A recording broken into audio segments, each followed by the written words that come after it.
Start.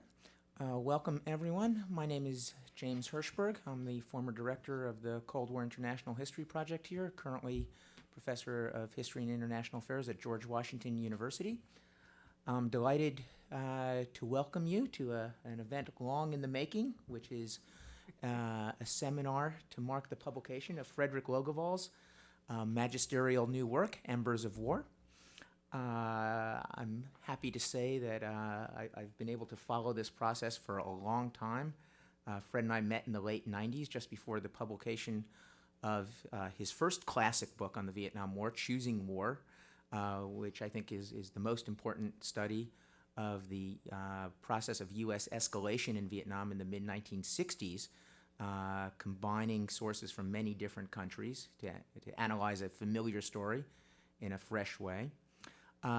This book is something of a prequel. It examines the roots of America's involvement, tracing the Franco-Viet Minh War after World War II and the American replacement of the French, and spoiler alert, ends fairly ominously for the Americans in Vietnam. But it is really a pleasure to see the project come to completion. After Fred speaks, we have two distinguished commentators who I'll introduce in turn when it's their time, Will Hitchcock and John Prados. But again, just as background, Fred is the John S. Knight Professor of International Studies at Cornell. He's also the director of the Mario Einaudi Center for International Studies at Cornell. I've known him from a previous incarnation when he was at the University of California at Santa Barbara and collaborated with the Cold War Project and GW on many Cold War history-related enterprises. And as a Swedish-Canadian-American, he brings a very broad outlook and approach to this international history. So without further ado, let me turn it over to Fred.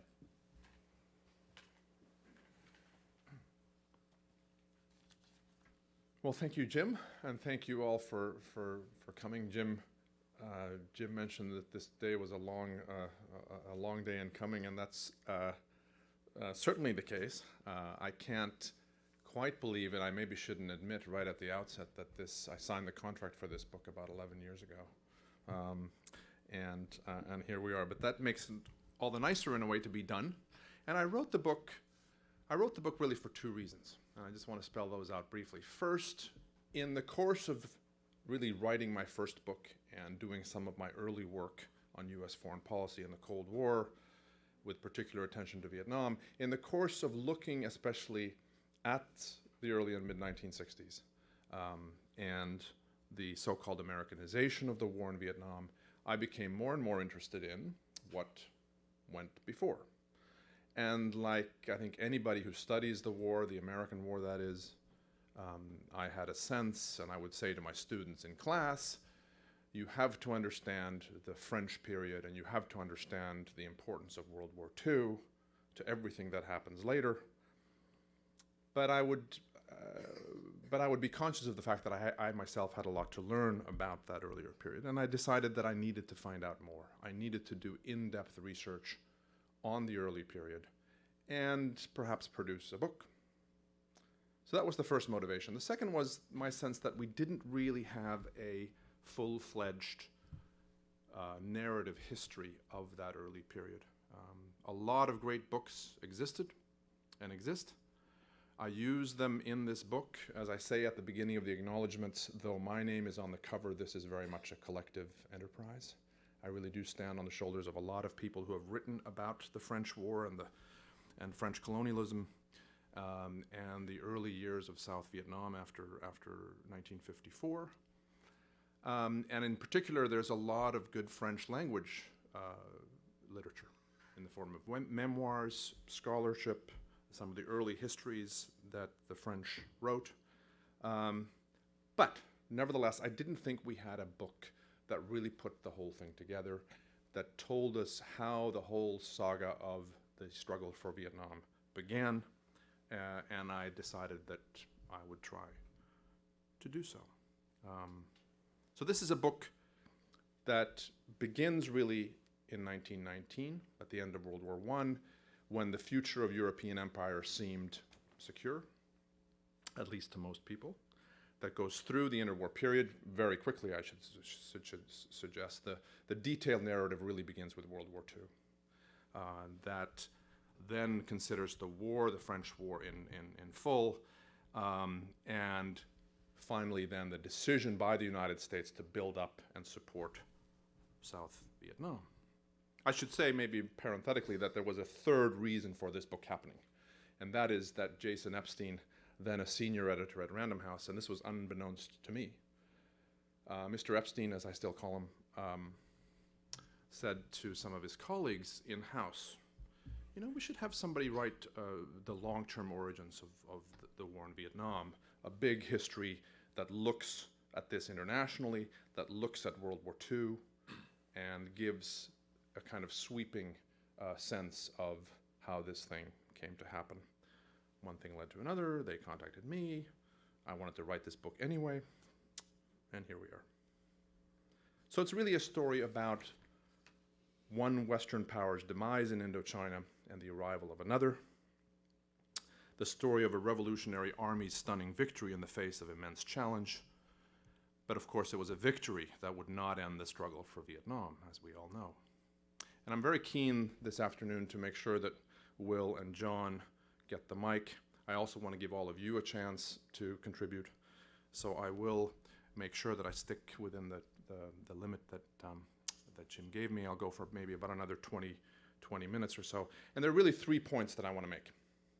3 points that I want to make this afternoon. The first one I'll make briefly, the second and third in a little bit more detail. And the first point is this. It's not merely as a prelude to America's Vietnam experience that this earlier period merits our attention.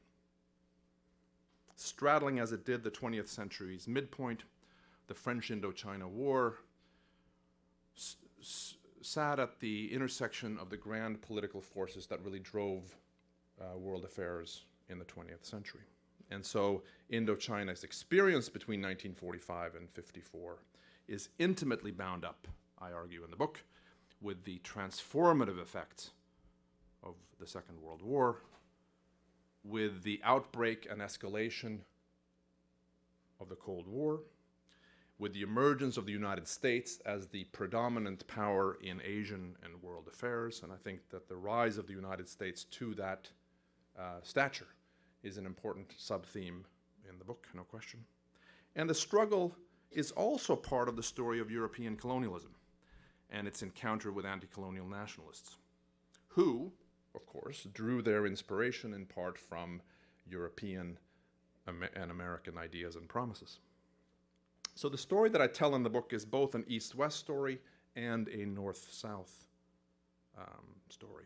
It's a North-South conflict and an East-West conflict, pitting European imperialism in its autumn phase against the two main competitors that gained momentum by the middle part of the 20th century, communist-inspired revolutionary nationalism and US-backed liberal internationalism.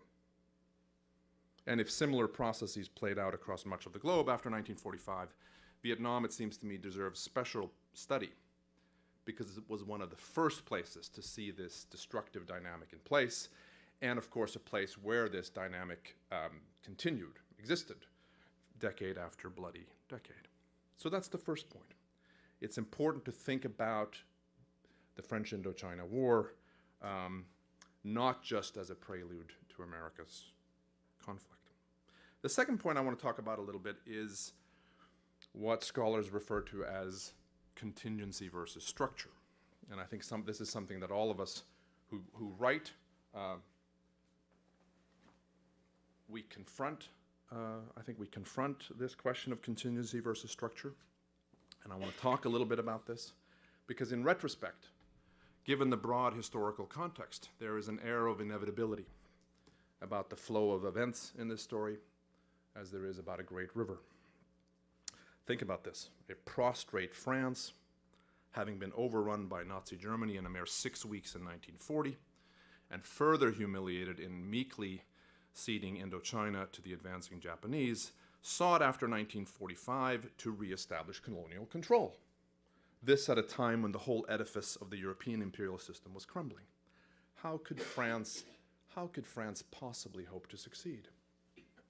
Add to this the ruthless discipline, tenacity, and fighting skill of the Viet Minh, and the comparative weakness of non-communist Vietnamese nationalists, both before and after 1954, add that in, and it seems all but impossible to imagine a different result than the one that occurred.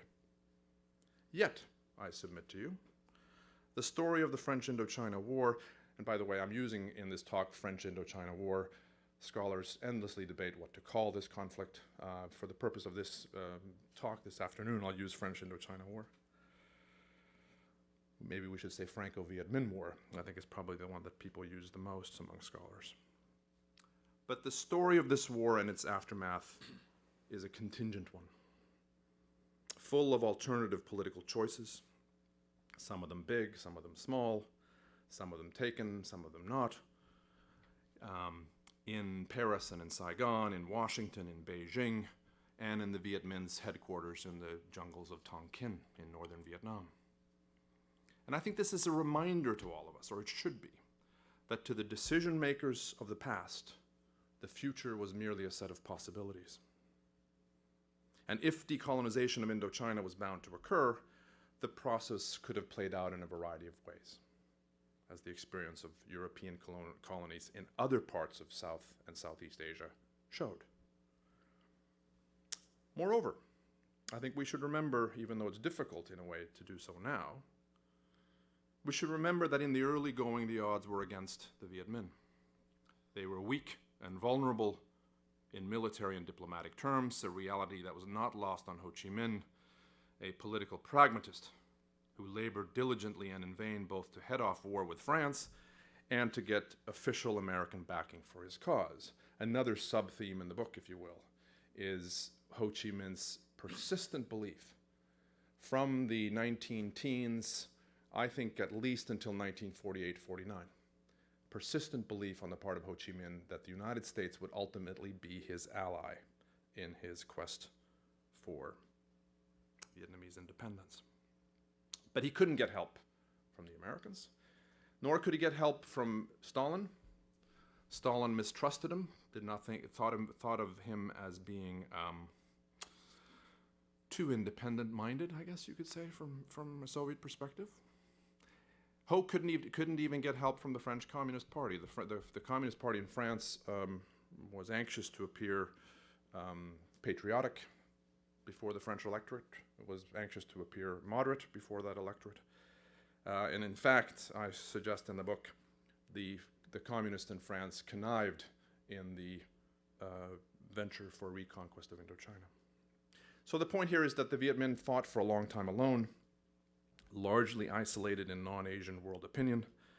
The French had a massive superiority in terms of military firepower, could hold any area that they really wanted. Even after Chinese aid started to flow to the Viet Minh in early 1950 in a serious way, the outlook remained uncertain, because France, after all, could now call on a still more powerful patron of its own, namely the United States. And I show in the book, I think, that throughout the struggle, Viet Minh units under General Vo Nguyen Giap endured unfathomable hardships, including acute food shortages and logistical difficulties. After 1950, they also had to deal with the terrifying effects of a new US-produced industrial weapon of the age, namely napalm. And in May 1954, which is the moment of glorious triumph for the Viet Minh, because that, as you know, is the climax of one of the great military encounters of modern times, namely the Battle of Dien Bien Phu. At that moment of triumph for the Viet Minh, Giap's forces were spent. He and his lieutenants struggled with sagging morale among troops. They were really, I think, in desperate need of a respite in May of 1954. Brings up an interesting counterfactual. Suppose the French could have held on until the start of the rainy season, but we won't go there now. Politically as well, Ho Chi Minh, for all of his deep and popular support and his charismatic appeal, Ho always faced domestic challenges to his authority. And beginning in 1947, the French tried to rally to the anti-Viet Minh cause Vietnamese nationalists who so far had stayed neutral, and to peel away from Ho those anti-communists who, to that point, had endorsed him. And Ho himself saw the danger. Ho understood that if Paris made far-reaching concessions to a rival Vietnamese regime, and maybe would even transfer genuine executive and legislative authority and a commitment to an eventual independence to that regime, well, it could be a disaster for Ho and for the Viet Minh. Then, after 1954 and the partition of the country, another concern for Ho.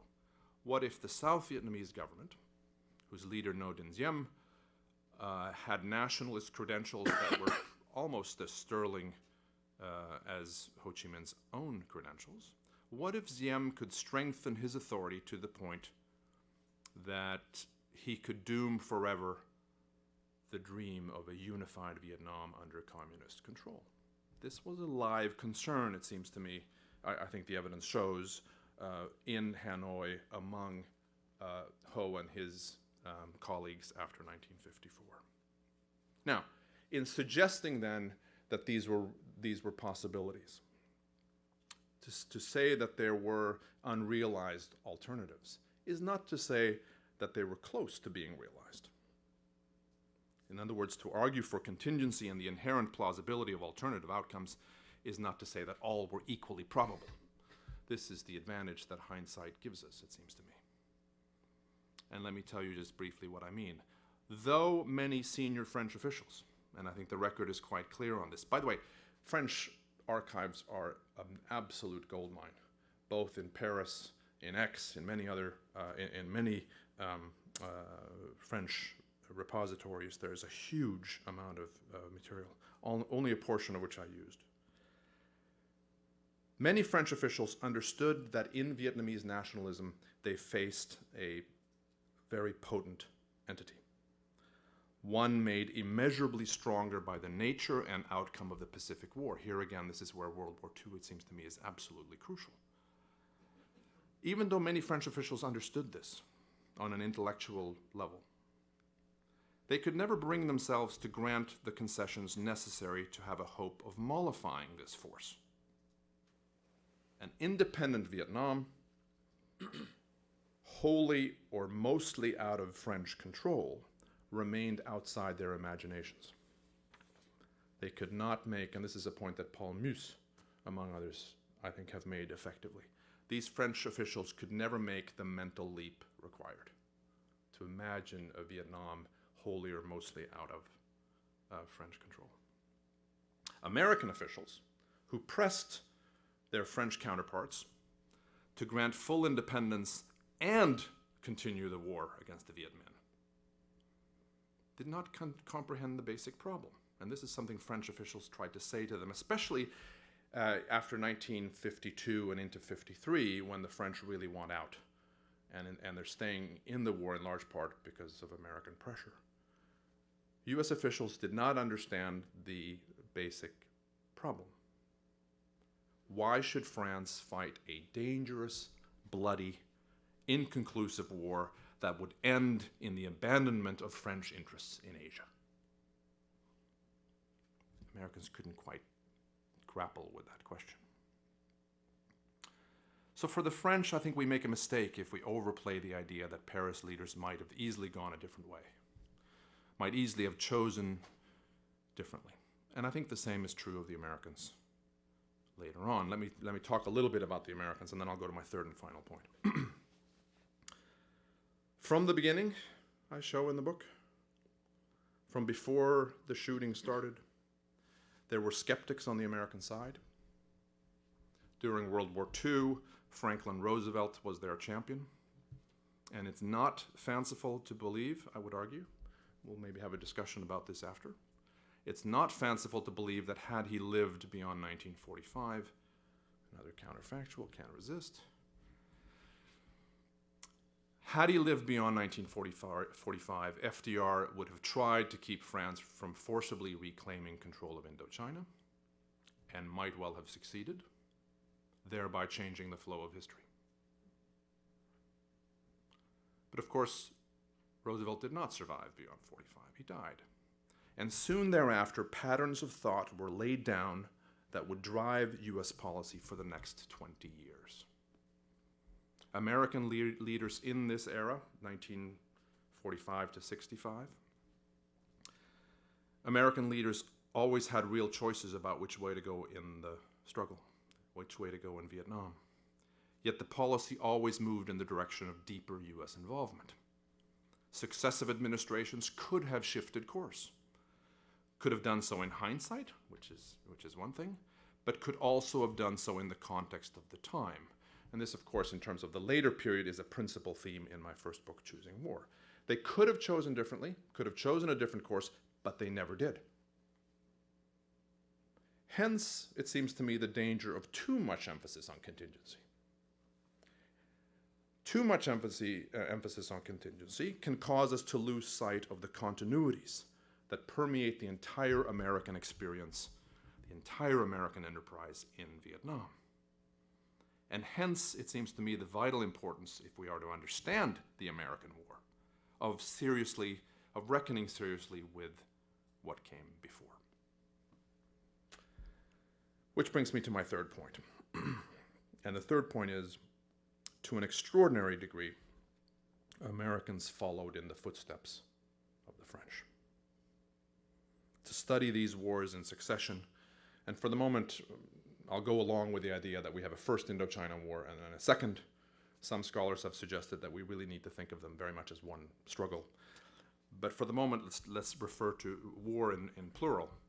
To study these wars in succession is to experience feelings of déjà vu, certainly to a degree that I didn't anticipate when I started the research, and that I don't think is adequately underscored in the existing literature. So that the soldierly complaints about the difficulty of telling friend from foe, about the poor fighting spirit among our, as opposed to their, indigenous troops, the gripes by commanders about timorous and meddling politicians back home, the solemn, serious warnings against withdrawal, as this would dishonor the soldiers who had already fallen, the stubborn insistence that premature negotiations had to be avoided, because then we would not get what we needed at the bargaining table. All of those refrains, which were ubiquitous, which were so commonly articulated in, say, 1966 and 1967 and 1968, could be heard also in 1948 and 49. The same, I think, was true of the tactical and strategic innovations, maybe I should put that in quotes, quote-unquote innovations, that U.S. planners offered up. Most of those innovations, including the concept of counterinsurgency, had been tried also under the French. And always there were the promises of imminent success, of corners about to be turned. Civilian leaders, meanwhile, in Paris, as much as in Washington, boxed themselves in with their constant public affirmations of the conflict's importance and of the certainty of ultimate success.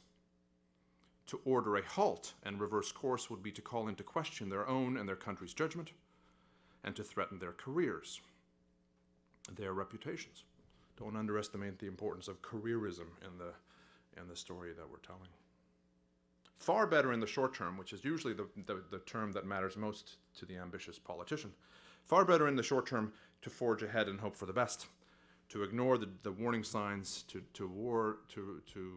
ignore the bad intelligence that your intelligence operators are giving you, to ignore the diplomatic reports. And so that what we see in the case of the French is that with each passing year after 1949, the struggle for senior officials in Paris became less about the future of Indochina, less about grand political concerns, and more about domestic political strategizing, careerism again, and satiating powerful interest groups at home. The main objective now, it seems to me,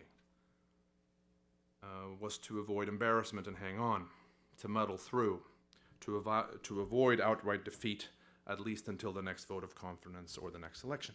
And I'm painting with a broad brush.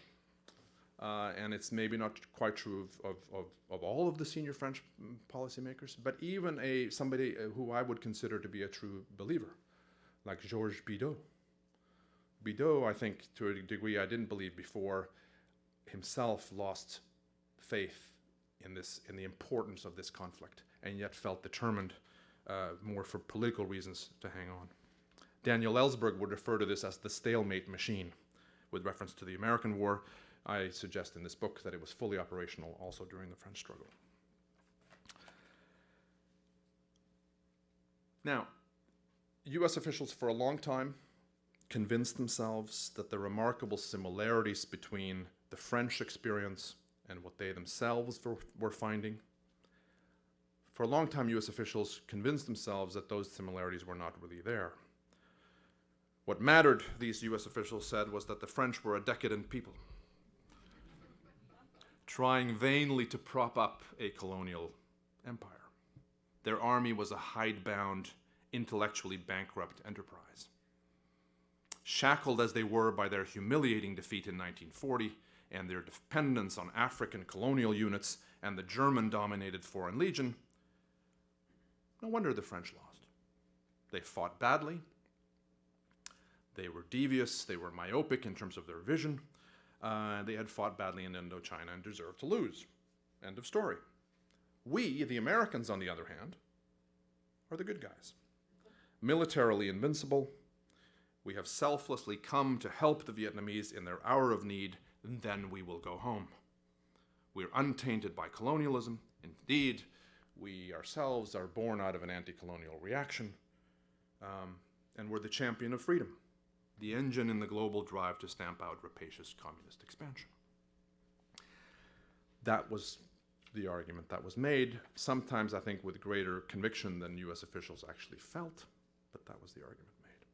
So that John Foster Dulles, Secretary of State, would tell a friend already in 1956 as the last French troops are withdrawing from Indochina, and I quote, "We have a clean base there now, without a taint of colonialism.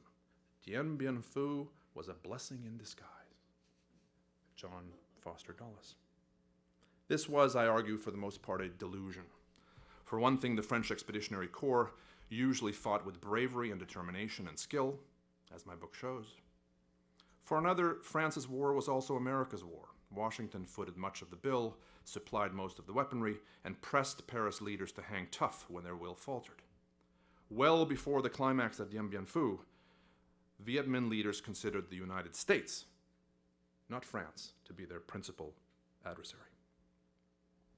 Furthermore, what Dulles and other US officials for a long time didn't fathom, and then refused to acknowledge after they did, was that colonialism is often in the eye of the beholder. To a great many Vietnamese after 1954, the United States was just another big Western power, as responsible as the French for the suffering of the First War, and now there to impose her will on them, to tell them how to conduct their affairs with guns at the ready.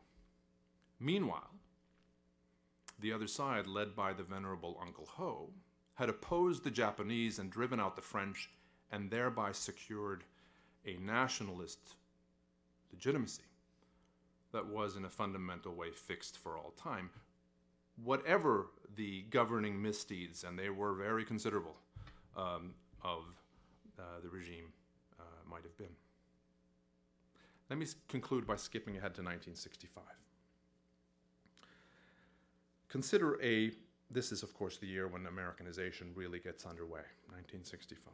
Consider a Frenchman, long since transplanted to the United States, who felt a gripping sense of foreboding as 1965 progressed. Bernard Fall.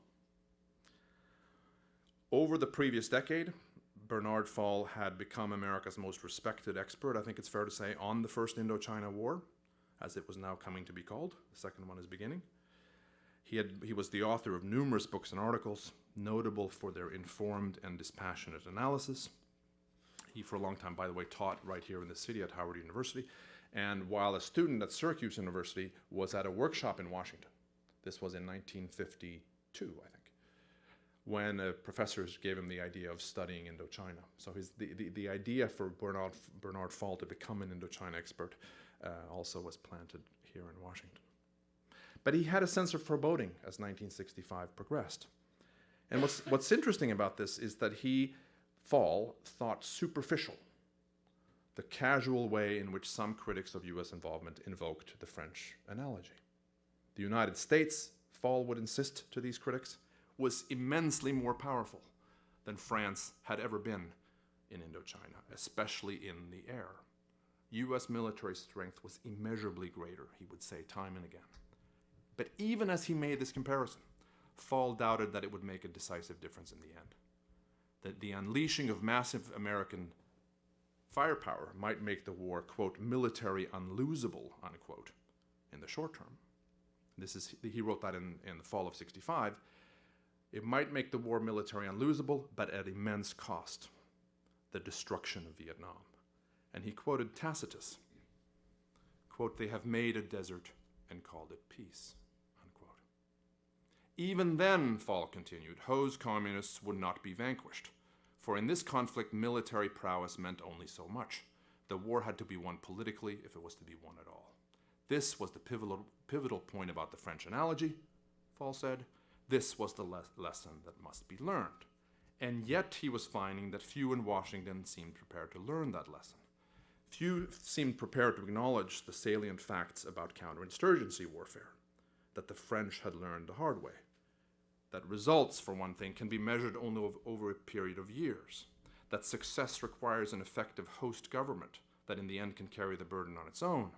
And that notwithstanding counterinsurgency theory's emphasis on non-military measures, massive and brutal firepower will invariably be used, resulting in the widespread killing of civilians and increasing local resentments.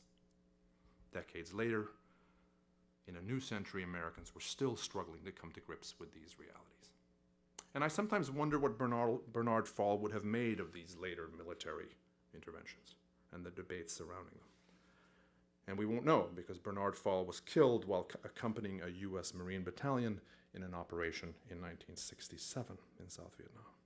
Certainly, I think it's fair to say this prolific writer would have produced more important books and articles on the struggle for Vietnam, works that would have reached a wide audience and added enormously to Americans' collective knowledge. And not least, I'm guessing, Fall would have reminded us early and often that any serious effort at understanding America's Vietnam experience must range beyond the period of heavy US involvement to the era that came before. For as Fall once said, Americans were, and I quote, dreaming different dreams than the French, but walking in the same footsteps. Thank you.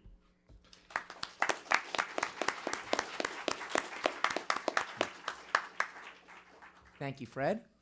I will restrain my temptation to enter into questions immediately and instead turn to our first commentator, Will Hitchcock, a professor of history at the University of Virginia. His career shows very much a European sensibility and expertise. I'll just mention his last two books, The Bitter Road to Freedom, A New History of the Liberation of Europe, and The Struggle for Europe, The Turbulent History of a Divided Continent. But in particular, his first book, back when around the time we first met, France Restored, Cold War Diplomacy and the Quest for Stability in Europe. So Will very much brings an informed perspective on the French role and Franco-US relations. So let me turn the floor over to him. Thanks, Jim.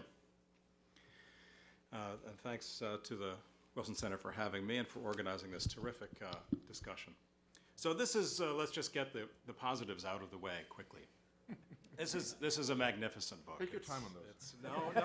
I only have 15 minutes. Now, if you want to give me another 15, I could use the 15 minutes saying lots of nice things about it, but I'm not going to do that. But I do want to say why it's such a good book, very briefly.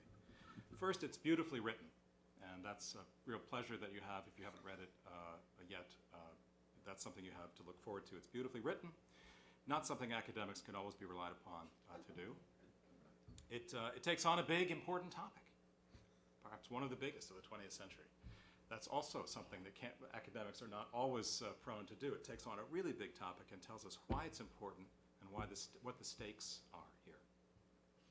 And third, it synthesizes an enormous amount of research and reading, secondary works, enormous amount of research in new primary sources, and does so in a way that I think shows a great deal of sensitivity to the people and the sources that he's dealing with. I think it's fair to say, and Fred, I want you to correct me if I'm wrong, the book is not really polemical in the way that an academic monograph tends to be, and I think that's because it's not an academic monograph. It's a synthesis. It fills an enormous gap in a period we frankly don't really have not known as well as we should have, just as Fred said in his opening remarks. I don't think that, I was getting reverb, so. It strikes me that the historiographical controversies are so elegantly woven into his narrative that you may not feel as if he's punching you sort of with his historiographical observations, but they're there. But the most important thing is it's a beautiful synthesis that brings together a great deal, a decade's worth of learning and research and writing, and I think for these reasons it's going to stand as perhaps one of the great classics on this topic for a long time to come. So congratulations, Fred. I want to touch on three things in my comments on the book. One is I was curious about Fred's handling of France. As someone who started out as a French historian, I wanted to know, did he get France right? It's a hard country to write on, and it's difficult to get right. Second, how does he treat the balance between the history of decolonization and the history of the Cold War? These are not the same things, but these are very difficult processes for historians to treat either separately or, as Fred tries to do, in balance with each other. How did he strike that balance? And then third, the degree to which he fulfills the ambition of giving us an international history, a full international history of the war. So the first topic, how does Fred treat France? And I think the answer to that is very well, with great sensitivity. A lot of Cold War historians have no use for France. I know. I mean, I wrote on France and the Cold War, and no one was interested in what I had to say. Cold War historians have overlooked France for a long time.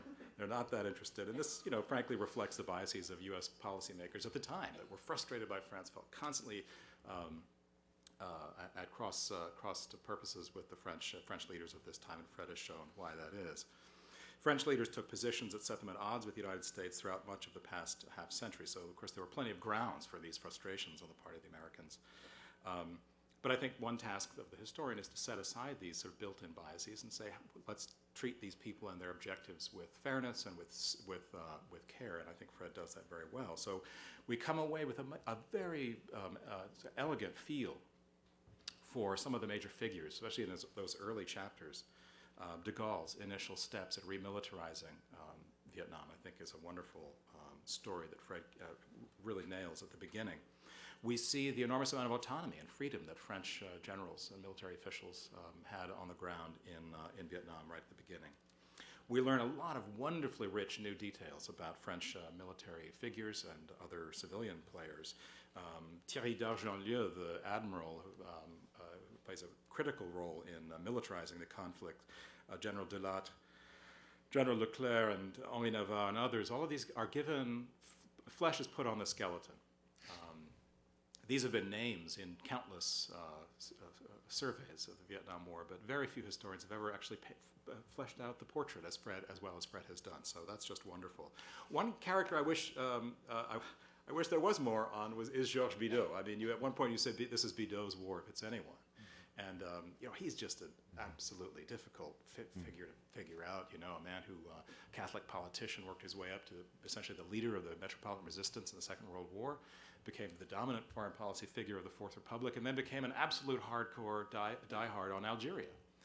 Wound up siding with the terrorists, essentially, against his own country in order to keep Algeria French. So what an interesting arc he presents. Occasionally, Fred, I think, falls back on a caricature is perhaps too strong a word, but it's a somewhat shorthand version of French interests in Vietnam. I think the book is comfortable in asserting that France's goal in Indochina really, especially early on, was simply to recapture its prestige, and that it really didn't have a rational reason to fight in Indochina. And I think that context matters an awful lot here, and especially in those early years. I mean, let's recall in 1945, Russia is busily consolidating its own sphere of influence, or empire, if you like. Britain is trying desperately to hang on to Palestine, East Africa, Malaya, India. The United States is already a power of global reach. Its military forces stand astride the globe. I mean, it's a world of titans. And in a world like this, at a time when the concept of empire is under duress, but it's not wholly discredited, it seems quite predictable, rational for the French to continue to want to maintain their imperial colonial possessions. I would say that it would have been anomalous, surprising, unpredictable for France to do the opposite, for France in 1945-46 to say, well, that's done, empire's over. From that perspective of 1945, the jury was still out on empire. And there was far more legitimacy still remaining in the concept of empire. It was going to be recalibrated, but the French had 60 years at least to look back upon in Indochina, not to mention 300 years of the imperial project that Western Europeans had been engaged in, to back them up. So they had continuity on their side, which is a very powerful force indeed. Colonies were still thought to be valuable and useful. I mean, the Second World War was such a fresh memory, when African colonies had been France's safety net, after all. When de Gaulle had found a safe haven in North Africa for his homeless itinerant government. It provided the jumping off point for the invasion of Europe. British and French colonial officials continued to believe that colonies too would have economic value, that they would still become maybe even more important in the post-war Reconstruction period, precisely because of the difficulties Europeans were facing at home. The British go through an entire decade of trying to map out a new strategy to exploit their colonies in the 1950s. So the French are not alone just sitting around saying, well, it's prestige, of course, my friend, we could never give up these colonies. There's a rationale here that's very powerful that's at work. I think we have to be sensitive to that. On the French point, too, I think sometimes we don't see as much of metropolitan France as we might like. And here, Fred, I think, has done awfully well. One could ask only for a little more, but I think he's done very well. Fred largely accepts the view that the colonial consensus prevailed at home. And that Indochina, frankly, didn't matter very much to the French public, to the French press, to French intellectuals, the political class. And I think there's quite a bit of truth to that. But there are times when he himself demonstrates that the pot was beginning to boil, especially from 1950 onward. And by 1954, that colonial consensus has really ruptured quite considerably. And I wish we could have had a little bit more on domestic politics. I mean, France has to cover so much as it is. And then finally on the French issue, continuities. He stressed continuities, absolutely. But let's not overlook the differences. The differences between the French Indochina War and what would become the American Indochina War. I'm struck, especially from your own book, at the surprising differences between these two conflicts. Think about how much in common the French experience in Indochina had with previous colonial wars. And you begin to see how it lines up, how it matches up so well with an era of imperialism and colonization. Lack of political control from the center over the periphery. Over military actions on the periphery. Poor communication between, the periphery and the home government, the home control. A colonial consensus governing many decisions being made in the home, sort of blanketing decisions made in the periphery, in the colonies. The power of the man on the spot to make extraordinarily far-reaching decisions, and Deja Vu comes forward in this regard. The tactics of the blockhouses is right out of the Boer War. I mean, this is not forward-looking. This is old school. Really, is very much ancient history. The relatively small size of the expeditionary force, the enormous reliance upon colonial troops and colonial levies. I mean, you've got North Africans and West Africans fighting in Indochina on behalf of the French.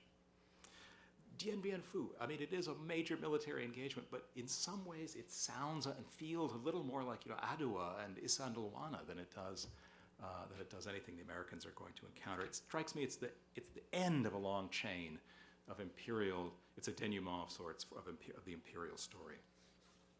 So those are things to think about. Second two points, and I'll try to be even more, much more brief. Second topic, the problem of the history of decolonization and the history of the Cold War. I think you can make a good case that, and this does come out in the book, that the French War is really the story of part of the story of 20th century empire and decolonization, and that the Cold War is not the significant driver here. Now, these gentlemen may disagree, I'm not sure. I don't think Fred would disagree entirely, but it's a question of emphasis. And it's quite different in that regard from the US war. For France, fighting communism per se is not the principal reason for the war. Fighting to maintain empire is the principal reason for the war. The basic difference between US and French ambitions in this regard helps us explain why the French are so ready to get out once they realize that their imperial ambitions are not going to come to fruition. They're not willing to stay forever to fight an ideological war against communism. So Fred reminds us that Vietnam is a fascinating moment. It's a crossroads of these two great forces of the 20th century, the history of decolonization and the history of the Cold War. And the question is, which one do we want to emphasize most in this story? I think my sense is that the Cold War is a kind of like a big planet that's just got a huge magnetic force, and it's kind of pulling Fred towards it throughout the book. And right about chapter 9, which you call the center of the Cold War, he kind of is in orbit around that big planet of the Cold War. I wonder if that's a little too early, but this is a finesse question, and I would love to hear him talk a little bit more about how he tried to strike that balance.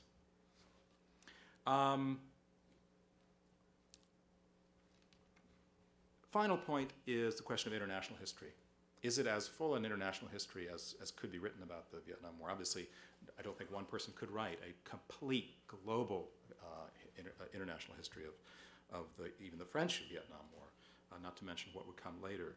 But he does say in the preface, this is a full-fledged international account, and countless young scholars right now are sharpening their knives, holding Fred to this claim, and he'll be living with this for a long time. I think he comes pretty darn close, and I think he deserves enormous credit for the amount of archival material that he has sorted through and sifted through. Probably some of our the other two panelists and others here can address the question of whether he's exhausted, for example, the available or the unavailable Chinese and Soviet sources. These are still going to be the great questions.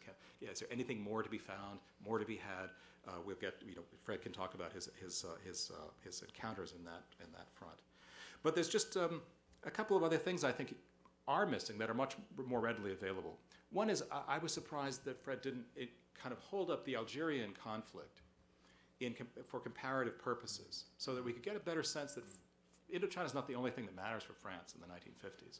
Now, we think of the Algerian War as only beginning in 1954, but really the Algerian War begins much before that, at least a decade before that. The terrible events of May of 1945 and the Sétif massacre and so on. France has already thrown down a marker that it's going to fight for empire, and it's going to do it from 1945 onward. And Indochina is one front in a larger global campaign to restore its empire. Algeria, I think, goes missing a little bit, and it might have strengthened the story so that we could see the way in which French elites are struggling with a very complicated global agenda. It's not just Indochina that they're worried about, it's many other things as well. And as we'll see, Algeria matters much more to the French, in fact, than Indochina. And that explains their later intensity with which they'll fight there. And the only other thing that I have to say this as someone who's worked on the topic of European integration, Fred also tends not to remind us, I think as he might have just in a paragraph or two, that France is moving away from the colonial project throughout this period.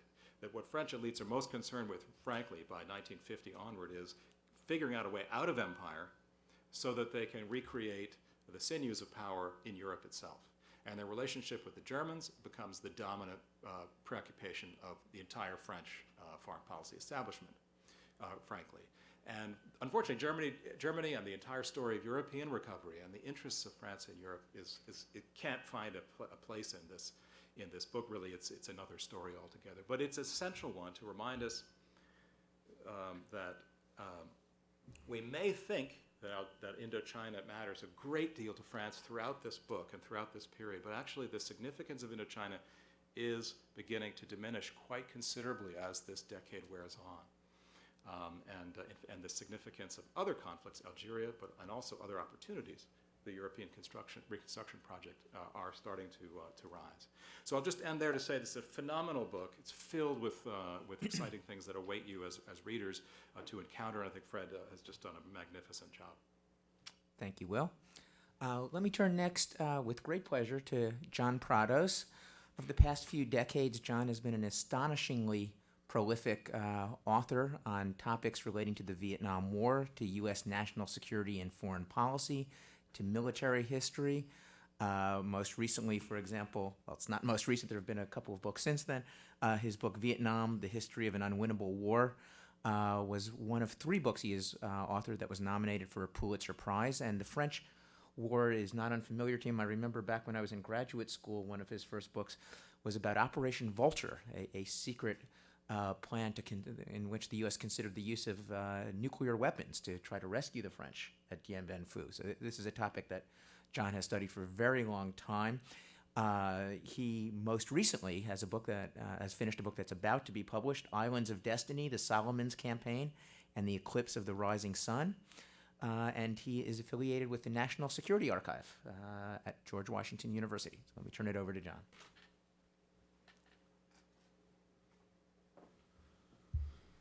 Great, thanks, Jim. That was very nice. Yes, it's a very good thing, actually, that you mentioned that, because I was about to go into it myself. I have to tell you how excited I am to be up here today, because the book that Jim just referred to, currently called Operation Vulture, originally published in 1983 as under a different title. The Sky Would Fall. Sky Would Fall. That represented, and here's my confession, I wanted to write Fred's book. That's why I'm so excited to be up here. I could not sell in 1982-83 the general history of the move from the French War to the American War that Fred has written today. And I'm really excited that he's written it. I'm very happy at the way it turned out. And I'm very pleased to be able to stand up here and comment on it. I only have a few minutes, so let me just deal with a certain number of points. And let me start with perhaps trying to square the circle a little bit with what Will Hitchcock was saying about the balance between the colonial and the Cold War interests in this whole situation versus the kind of structure that the Americans found in the Vietnam War. The details are different, but the functionality, I think, is similar in both the situations. And the way that it played out in the French War was that the colonial interests that dominated French politics for the early period of time continually faced the question of whether to compromise the colonial interests in order to attain a degree of cooperation, collaboration from anti-communist Vietnamese nationalists. In the American period, we were continually faced with the quandary of appealing to the non-communist Vietnamese nationalists to make reforms and clean up their act in order to, again, mobilize a strong South Vietnamese degree of involvement in fighting the communist Vietnamese. So although the details of these situations were very different, I think that I think that the situations functioned the same way. All right? I want to talk a bit about several of the things that I think are very valuable in Fred's book. One of them he mentioned himself, this question of Ho Chi Minh. He's very strong, showing that there's a semi-famous letter from Ho to Harry Truman in the very period where the war begins. But Fred does an excellent job of showing that that wasn't the end of the story, that in fact there's a whole series of contacts, of attempts to contact, of reaching out to subordinate American officials in different contexts, and not just the ones that we're familiar with like Archimedes' Patty, but many others as well, in this effort to somehow attain a connection with Washington, and how Washington at each turn ignored or turned away or purposefully discounted these approaches from the Vietnamese side. I think Fred also does a good job in giving us different emphases on some of the main features of this history. For example, the French General Philippe Leclerc, who led the French expeditionary force to the Far East in 1945. He'd been close to de Gaulle and was actually the liberator of Paris a year earlier as a division commander in the French army, has come down in history. The conventional wisdom on Leclerc is that he was, in a sense, a liberal, someone who recognized the power of Vietnamese nationalism and tried to hold back some of these colonial interests that we've been referring to.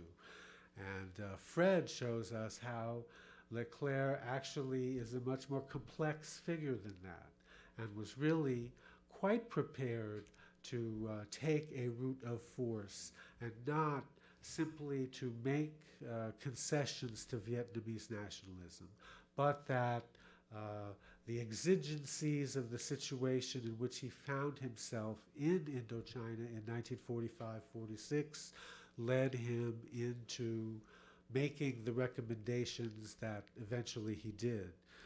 You may or may not be familiar with this history, but in 1946, Leclerc wrote a report for the French government in which he said quite openly that to fight a war for Indochina, we would require 500,000 troops, and the war would last many years with no guarantee of success at the end. Almost an exact precursor, in fact, of what happened in the American War, where we deployed that very number of troops and obtained those very similar ambiguous results.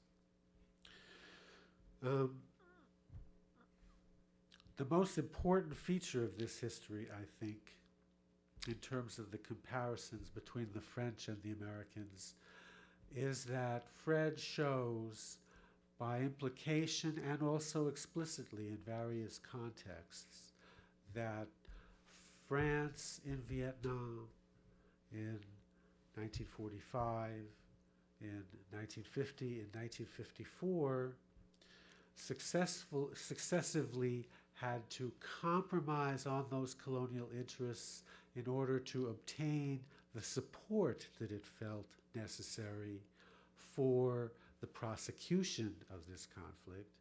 And meanwhile, for the United States, in all these time frames from the French period compared to the time frames from the American period, also faced the same kinds of choices successively to compromise out its ideals, that is, the anti-colonialism of FDR, or the liberalization that American policymakers later on favored in terms of their view of how the French should deal with the Vietnamese.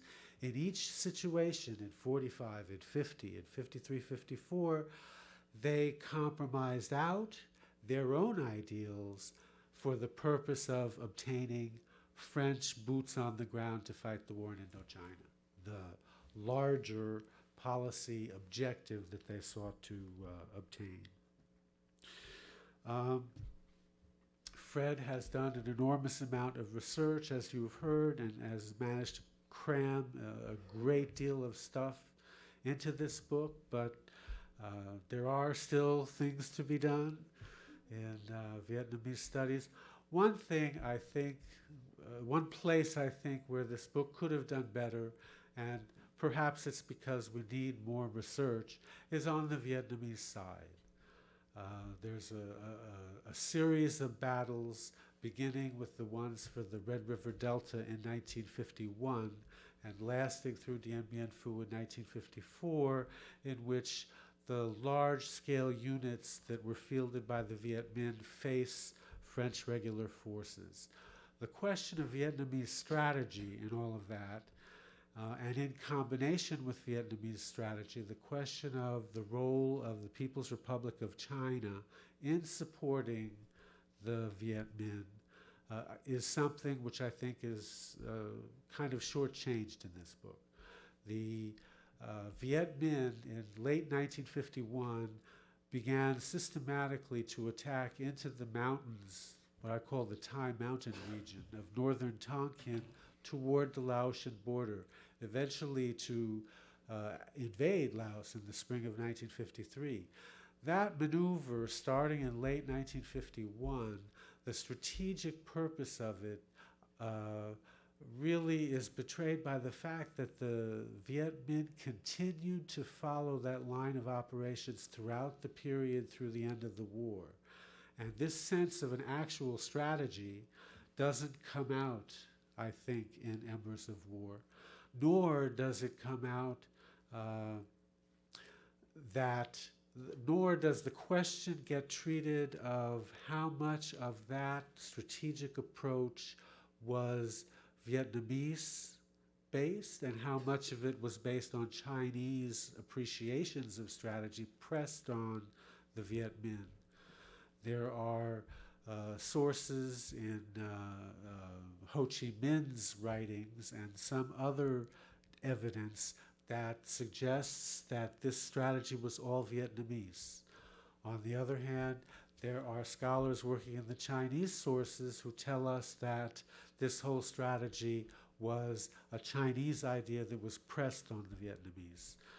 I think we need to settle that question among others. Fred and I have some differences on particular aspects of this history. I think he takes a different sort of view on John Foster Dulles in the context of the Dien Bien Phu crisis. I find that Dulles's approach was very consistent and hard line all the way through. Fred's view of Dulles is that he kind of temporized at the beginning of the crisis and then adopted a stronger, more consistent position. I also differ with Fred on 1955, the so-called Battle of Saigon. I think that the way he treats that particular crisis, he attributes too much, or he attributes a greater degree of agency to Ngo Dinh Diem and his fledgling South Vietnamese government than I would tend to do. I would see more American purposeful action in the context of that crisis. For example, some events that I consider key, such as the fact that the Washington decision makers who were undercutting our plenipotentiary to South Vietnam, an Army general named J. Lawton Collins, conspired to detain him literally in Hawaii for 24 hours at the key moment when the South Vietnamese forces put down the sects in a particular facet of this crisis. And some of the maneuvering around that situation doesn't come out in this account. I am, on the other hand, very pleased because for many years I was the only one arguing this, that Fred's research leads him to share my conclusions about United States policy in the context of the crisis over Dien Bien Phu. We both conclude that the United States was in fact ready to intervene and determined to intervene, not siding with what has been a different school of thought and perhaps the conventional wisdom that Dwight D. Eisenhower cleverly manipulated the American political system in order to avoid and preclude the necessity for an American intervention at Dien Bien Phu. Fred shows in considerable detail why that analysis isn't applicable and how really the conclusion, the only logical conclusion, is that the United States stood on the brink of intervention in Vietnam 10 years before we actually went into South Vietnam on a large scale. for that alone, I think his book is worth reading, and you will be well rewarded to read it. Thank you very much. Thank you, John. Thanks to all three of you for more or less sticking within the time frame. Before we go to general questions, and I'm pleased to see we have about half hour for that, let me just ask Fred if he has any relatively brief responses to the comments made, and then I will have one quick question to kick things off. Well, I'm eager to get to our discussion. Let me just maybe respond to one thing that came up in both Will's comments and John's, and therefore maybe it's worth saying something about. And it's this question of really of international history, and of, as Will says, my rather exuberant claim in the introduction that what I'm trying here is a kind of, I think I say full-fledged international history. I may regret those words. It goes without saying, but I'll say it, that there are a lot of sources that we don't yet have. Moreover, there are a lot of sources that we have and that I didn't use. The amount of material that's out there is enormous. And I see Sean McHale here, I see Meryl Pribenow a little further back. And they can say much more than I can about what's not available on the Vietnamese side, and there's a lot of it that isn't. But there's also a great deal on that side that I think one could have utilized. And I think that's true also of, and Will spoke about the Soviet and the Chinese dimension.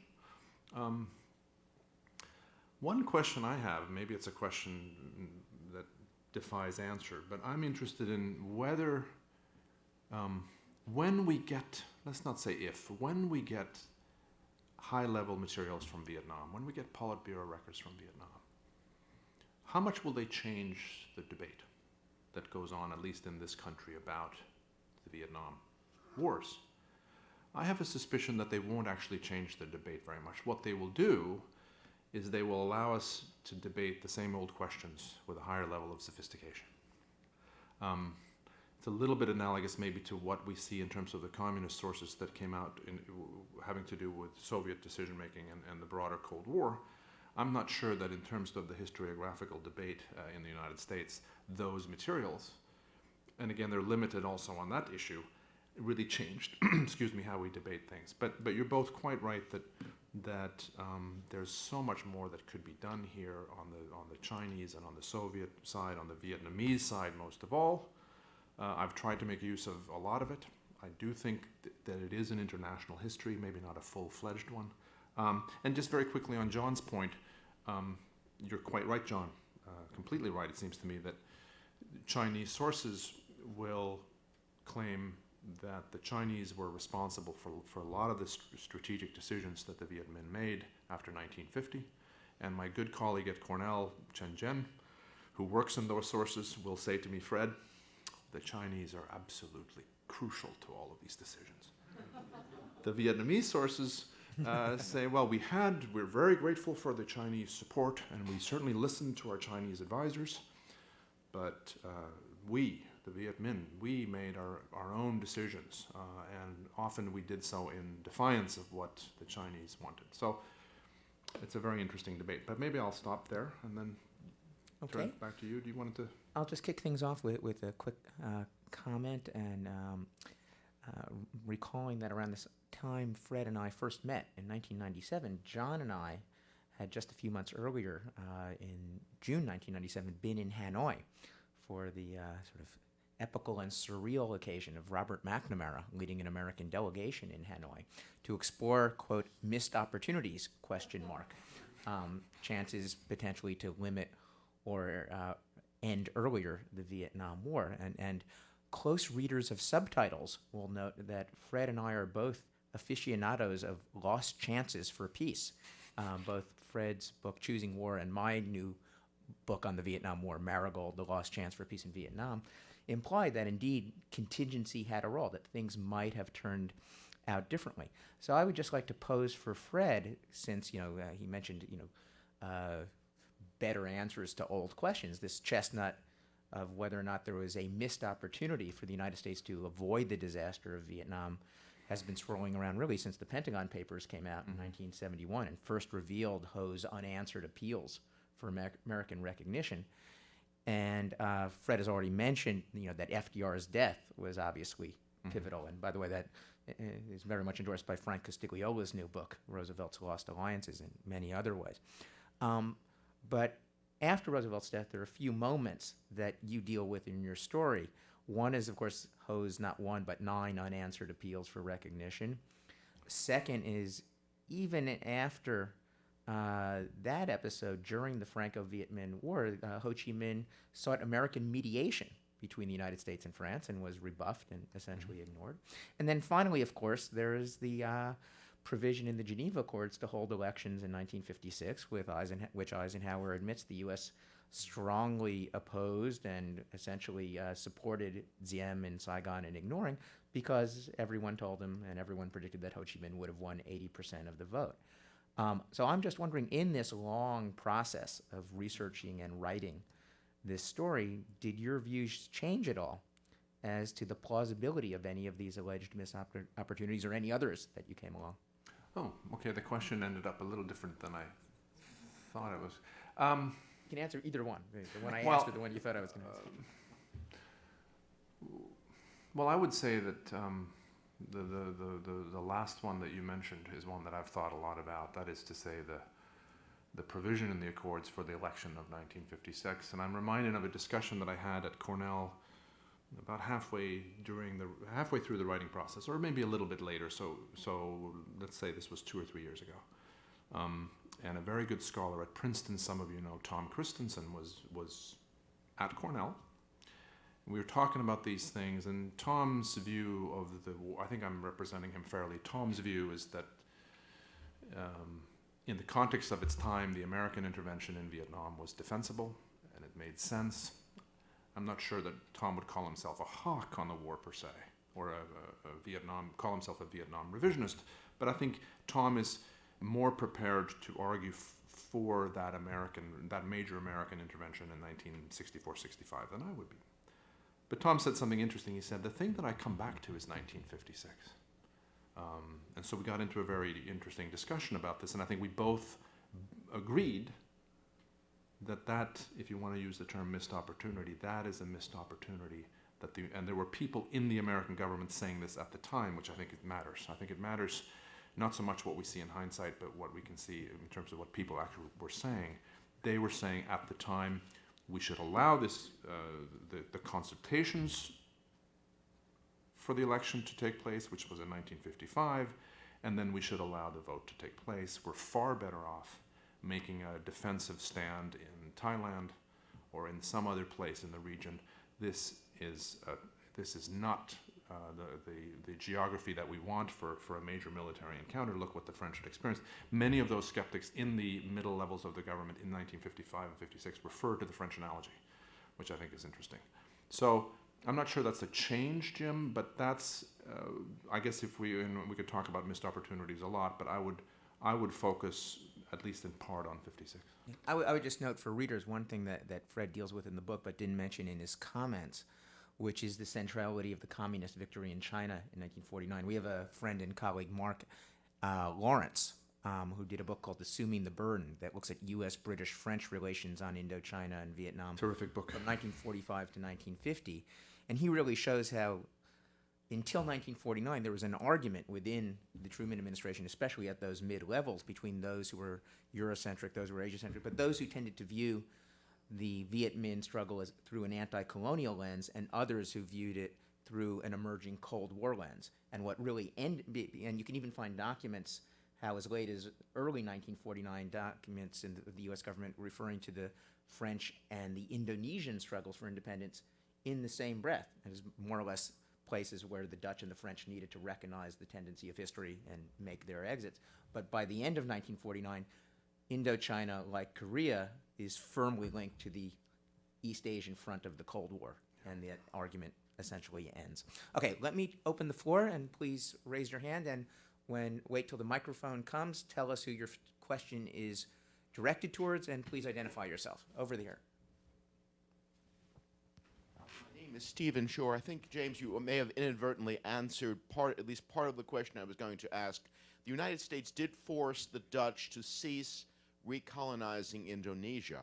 And I'm wondering, was it purely the Cold War dynamics that led to a 180-degree turn with the French? Well, first of all, on the Indonesia question, I strongly recommend Bob McMahon's book that came out in 1981 and has just been reissued in paperback, so I can assign it. But really, that's a question for Fred. Well, I think that is part of the answer. I think the feeling was that the Dutch are a minor player on the international stage, and in terms of European power politics and the Soviet-American confrontation, they mattered far less than the French to American strategists. I think there's no question that was important. It also mattered that you were dealing with, in the Indochina case, a Viet Minh and a leadership of the Viet Minh that was formidable, that had declared quite firmly that it was communist, and you had a leadership that had close ties with communist leaders, and you could more easily, in that case, from an American strategic perspective, see the Cold War imperatives in play. And also, I think there was a feeling on the part of American strategists that Indochina, in terms of its place geographically, was really important. In fact, I find it striking, to go back to Jim's earlier point, how in 1951 and 52 and into 53, a lot of American planners think that Indochina is actually more important strategically than Korea. And that it's absolutely vital to keep the French fighting this war, because if you lose Indochina, as the domino theory said, the implications were going to be really dire. I don't know if anybody would add anything on the Dutch question, or if there's more to that. I would just add, for generality, it's fascinating to follow the Indonesia-Vietnam parallel all the way through to 1965.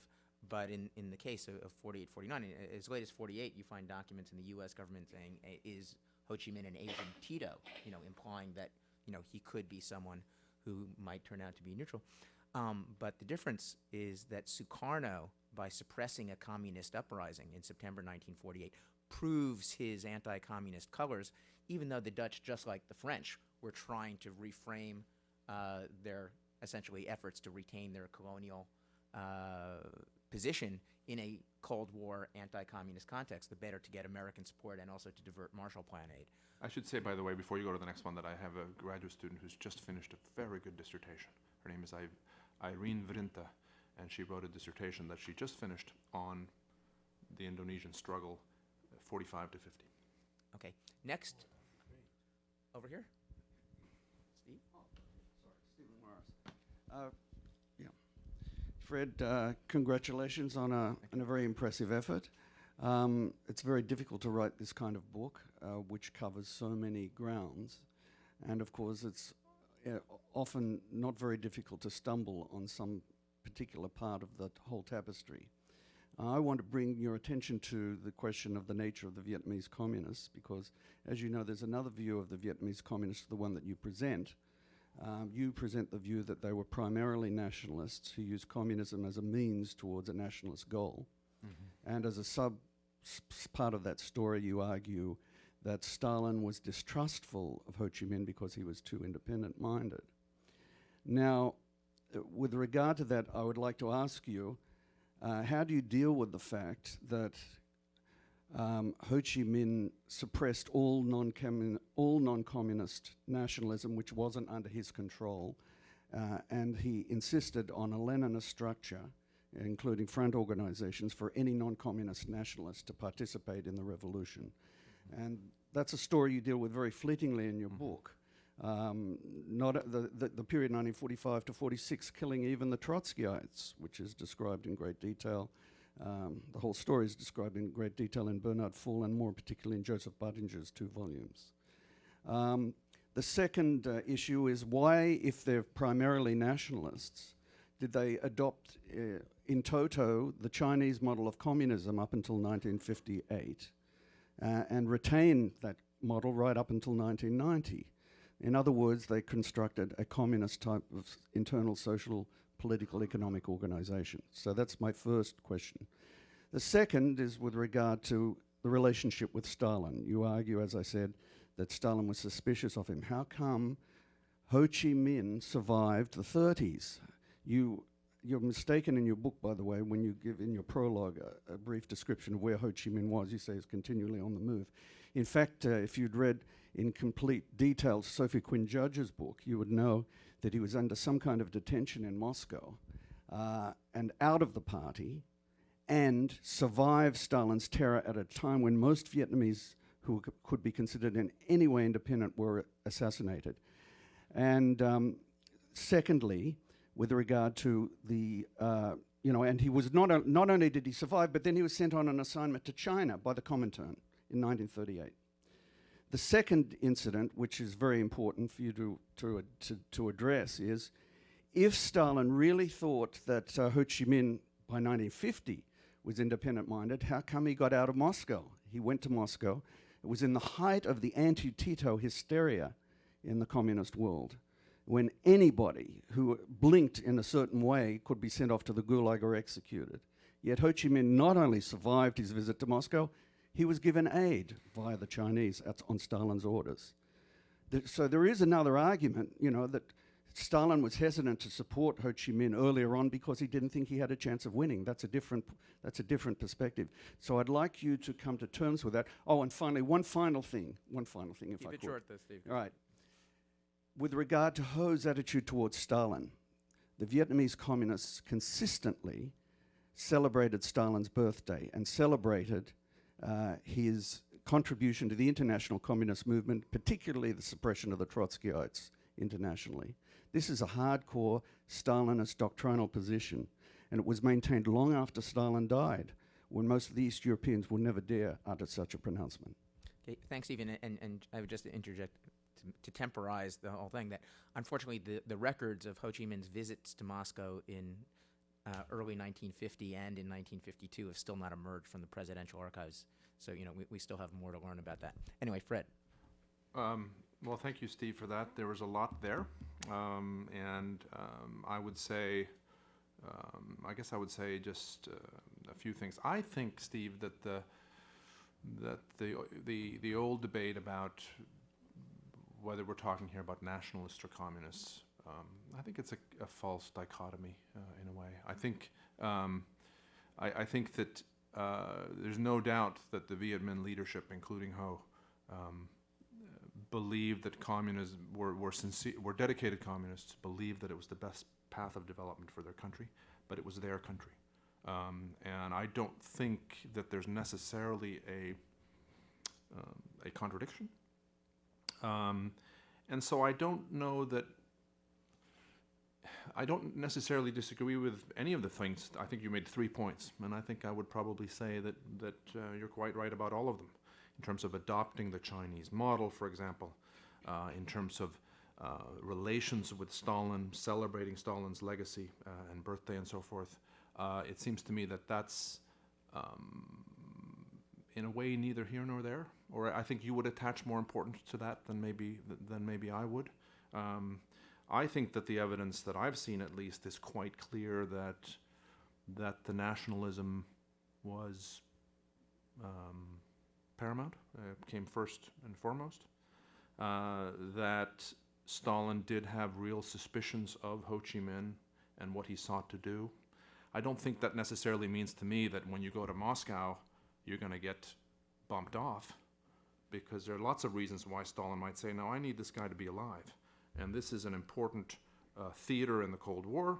He, after all, is opposing the Western imperialists. He's opposing the United States. I may not trust him, but I'm certainly not going to ship him off to Siberia. And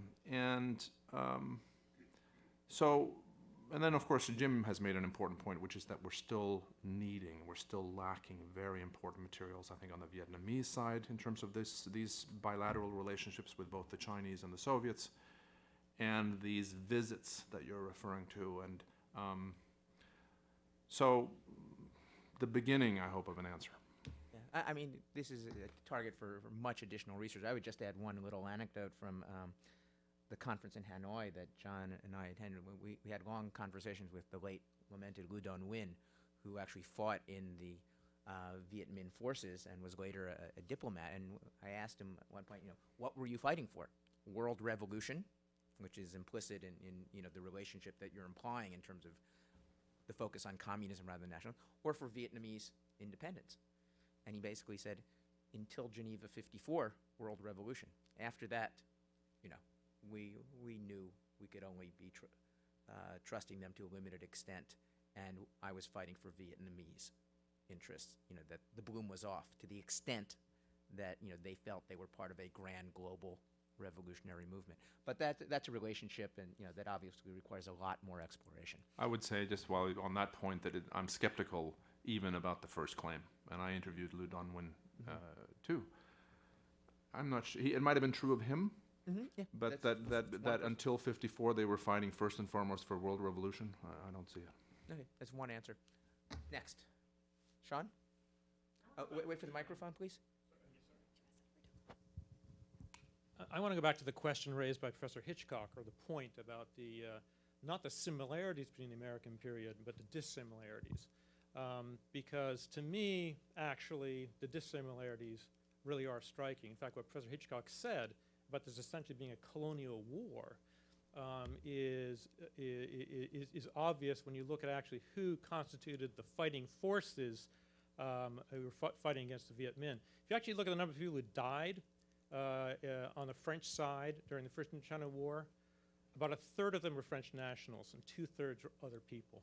And they may have come from Germany, they may have come from Hungary, they may have come from Togo, Algeria, and so forth. But this was overwhelmingly a colonial army that was tasked with, in a sense, maintaining empire.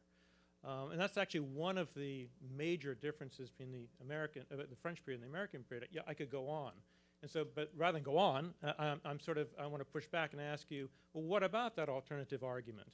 That essentially there really was in many ways, a radical difference between the First Indochina War, its logic, and how, in a sense, it was not just fought, but its logic, and the American one. And this is a question more for me or for Will? For me, okay. Well, look, of course there are important differences here, and I think one reason I closed the book with Bernard Fall's line is not only because it's evocative, but I think it gets at some of this. I think he says Americans dream different dreams, but walked in the same footsteps. I think in terms of the motivation, and I hope, Sean, that this gets to your question, and if not, you can correct me. In terms of the purposes and in terms of the motivations, I think there are very important differences in terms of what the American strategic objectives were, very important differences. In terms of, to some extent, even in terms of what is actually happening on the ground, there are very important differences. And as you say, when one looks at the makeup of the fighting forces, when one looks at the nature of the shall we say, the allied government in country, we see really important differences. So there's no question. But I also think Fall is correct in this quote in suggesting that Americans, to a large degree, were walking in those same footsteps. And I have a quote in the preface of the book by David Halberstam, the late journalist. And he talked about the experience of reporting the American war in 1962 and 63 and 64 and 65, and how he came to really perceive that among a great many Vietnamese that he interviewed, this is not in the quote, but this is in some of his other writings and interviews, how they saw the close similarities between the two struggles, and how, in fact, as I suggested in my talk, when one thinks about the frustrations expressed by commanders in the field, the difficulty of telling friend from foe, the frustration with